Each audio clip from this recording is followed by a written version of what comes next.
Bienvenue à la conférence de presse de la compagnie Plastic Omnium. Je vous reçois ce début d'après-midi avec notre directrice de la communication, Adeline Micheler, de M. Stéphane Noël, le directeur général de nos activités Clean Energy System, tout ce qui concerne la propulsion du véhicule, et M. Marc Sullivan, le directeur général monde aussi, de toute la partie carrosserie intelligente du véhicule. Cette présentation vous sera faite par Jean-Michel Germain, administrateur, co-directeur général de la compagnie Plastic Omnium. Bienvenue, je vais vite parce que nous n'avons que 15 minutes tout compris et je veux garder un peu de temps pour répondre à vos questions. Donc le monde automobile, dans une année délicate, continue à croître puisque nous passerons de 94 à 96 millions de véhicules construits, produits dans le monde en 2018. Ça sera une progression que de 1%, mais de 1% et néanmoins de 2 millions de véhicules dans le monde, avec des ups and downs selon certains pays. Et cette année, la France, comme l'année dernière, continue à surperformer fortement ses marchés. Et nos deux constructeurs français nationaux ainsi que les autres constructeurs performent à nouveau en France. Plastic Omnium, à l'intérieur de tout cela, suit la tendance mondiale. Nous sommes un groupe présent dans 29 pays. Nous avons 122 usines et nous sommes dans 3 métiers. Jean-Michel Germain va vous présenter cela dans le détail. Ces 3 métiers croissent en croissance interne et par acquisition. Je dirais le principal, c'est notre confiance dans notre technologie, dans notre réseau industriel mondial très performant et qui continue à s'améliorer. Donc une tendance plus faible que l'année dernière, évidemment. Je salue le président de la PFA, Luc Châtel. Merci d'être là. Et je passe la parole à Jean-Michel Germain. Bonjour et bienvenue sur le stand Plastic Omnium. Vous l'avez vu ou vous le verrez, ce stand est totalement dédié à la voiture propre et connectée. L'année 2017 a constitué un virage stratégique pour le groupe Plastic Omnium. Le 1er janvier de cette année, nous avons créé une nouvelle division, Nouvelle Énergie, pour travailler sur les énergies du futur. Nous avons, fin juin, acquis la majorité du numéro 1 mondial des blocs avant, ces 50 premiers centimètres du véhicule, un groupe allemand. Et puis à la fin de l'année, nous serons un pure play automobile pour la première fois de notre histoire, après la cession de notre division environnement. Tous ces mouvements qui préfigurent le futur nous ont amené à reconstituer notre organisation. Elle va être maintenant basée autour de 2 pôles. Un pôle industrie, avec donc un pôle industrie où l'on va développer, fabriquer, commercialiser des composants plastiques, soit pour la carrosserie extérieure, soit pour la propulsion du véhicule. Donc la première division, Intelligent Exterior Systems, produit aujourd'hui 30 millions de pare-chocs par an dans le monde. Elle est leader mondial avec 16% de part de marché. La deuxième division du pôle industrie, Clean Energy System, elle produit 22 millions de réservoirs d'essence par an. Elle est aussi numéro 1 mondial avec 22% de part de marché. Donc à côté de ce pôle industrie, nous avons créé le pôle module après l'acquisition de la majorité de la société allemande HBPO, une société qui elle aussi est leader mondial, qui fabrique 6 millions de blocs avant par an et qui a 16% de part de marché. Alors quelles sont nos ambitions avec cette nouvelle organisation? Je dirais c'est de participer à la voiture connectée en étant l'intégrateur de la connectivité. L'idée est de passer de la production de pare-chocs à la carrosserie intelligente, être un fournisseur de l'enveloppe du véhicule tout en la rendant intelligente. Alors comment est-ce que nous allons procéder? D'abord, une voiture autonome et connectée, elle doit savoir voir. Et le plastique a la particularité d'être transparent aux ondes. Donc l'idée est de mettre, en plus du radar, derrière les pare-chocs en plastique, des radars, des lidars qui vont être masqués et ainsi ne défigureront pas le véhicule tel qu'on voit aujourd'hui les véhicules autonomes avec des antennes sur le toit et sur les côtés. Donc un intégrateur de cette connectivité par la transparence et notre capacité à gérer ce type de matériaux. Donc dans ce cas-là, nous portons la fonction. Dans le deuxième cas, la voiture doit voir, mais elle doit être connectée. Connectée aux autres véhicules, connectée aux infrastructures, connectée aux piétons. L'idée est d'utiliser ici de nouvelles technologies de miniaturisation qui vont nous permettre d'injecter directement dans la matière des nanocapteurs, des nanoradars, etc. Ce qui fait que le composant va devenir la fonction. Dans le cas précédent, il portait la fonction. Là, c'est ce composant qui va devenir intelligent, qui va représenter les yeux, les oreilles de la voiture. Donc vous voyez cette enveloppe intelligente qui va recouvrir toute la carrosserie. Et puis, je dirais, une fois qu'on a fait tout ça, il faut protéger la voiture. Vous l'avez déjà tous vécu, quand il pleut, quand il neige, les capteurs peuvent ne pas marcher quand vous faites marche arrière. Donc nous avons imaginé ici des systèmes de protection du véhicule, des systèmes très complexes, comme ces systèmes de dégivrage, ou des modules de crash qui, même en cas d'accident, empêcheront les capteurs, les radars, les caméras d'être atteintes. Donc vous le voyez, un fabricant de composants intelligents. Maintenant, l'idée avec HBPO, c'est d'assembler tous ces composants intelligents pour arriver à la finalité qui est la création de l'enveloppe globale, qui sera une sorte de puzzle de modules. Nous avons le numéro 1 mondial HBPO, unanimement reconnu notamment par les constructeurs allemands premium. HBPO, c'est le meilleur en qualité, le meilleur en engineering, le meilleur en assemblage, le meilleur en logistique. Nous allons continuer à développer maintenant le module arrière du véhicule et nous saisirons toutes les opportunités qui se présenteront pour développer d'autres modules. Donc voilà pour la carrosserie intelligente, la carrosserie modulable.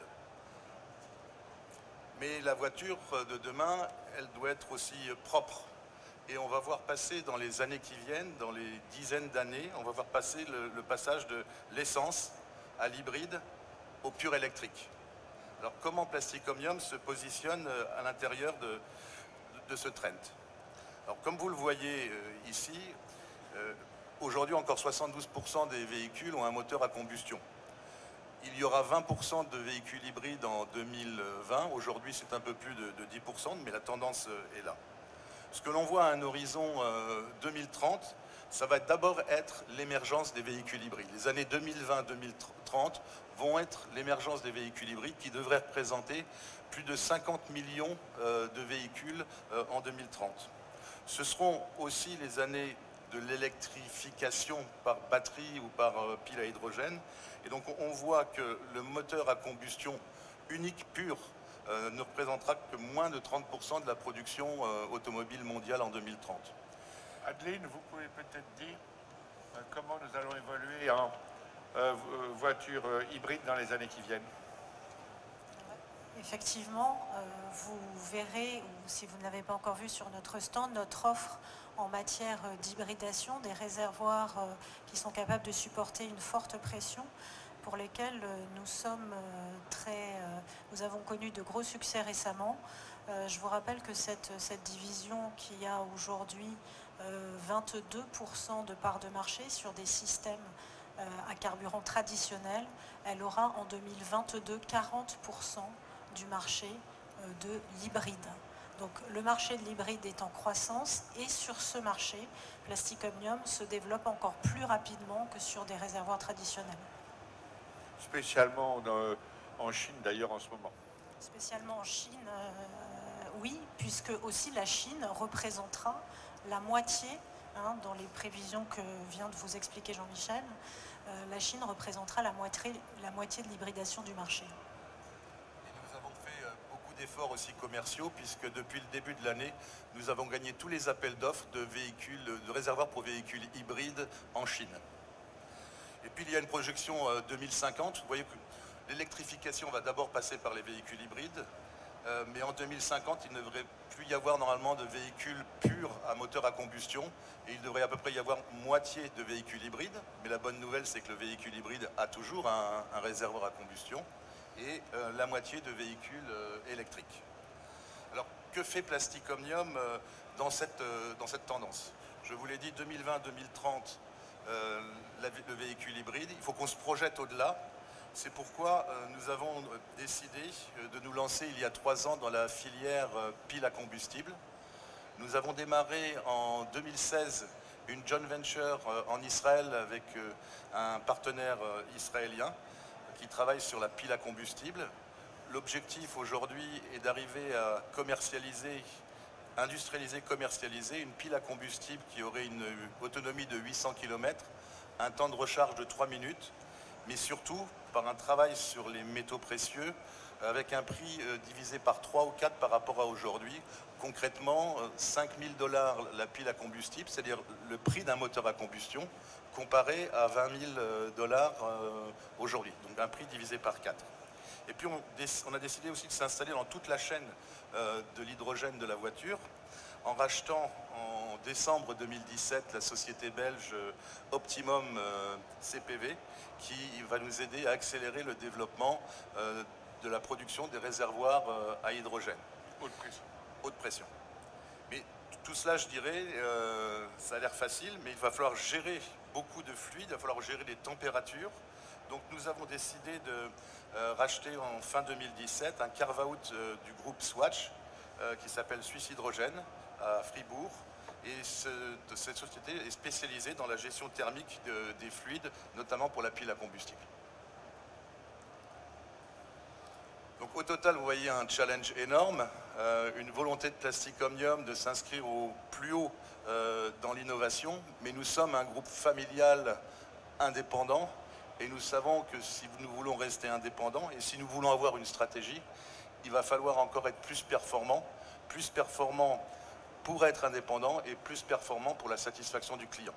C'est pour ça que nous avons lancé un très ambitieux programme d'industrie 4.0 avec une première usine pilote en Caroline du Sud, à Greer, qui travaille pour BMW.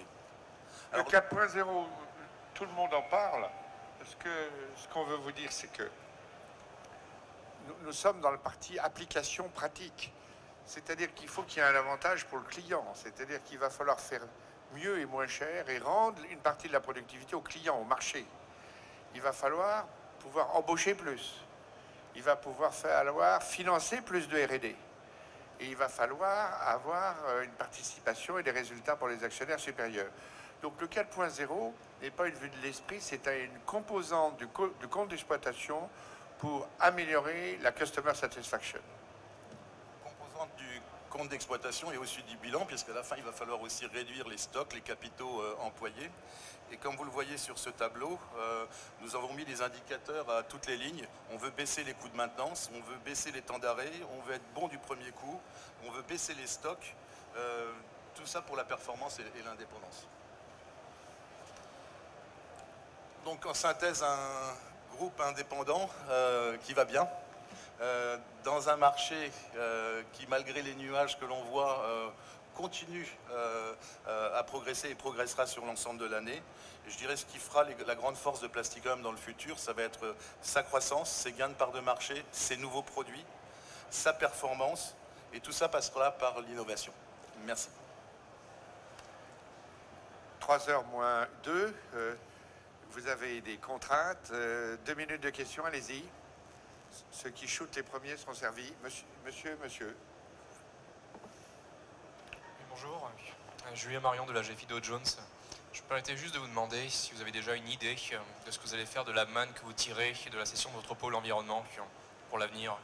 Vous savez, comme pour l'État, il n'y a pas de cagnotte. Nos programmes d'investissement sont tels que ce n'est pas une manne, ce n'est qu'un argent à réutiliser pour le développement et agrandir nos investissements. D'accord, pour investir donc.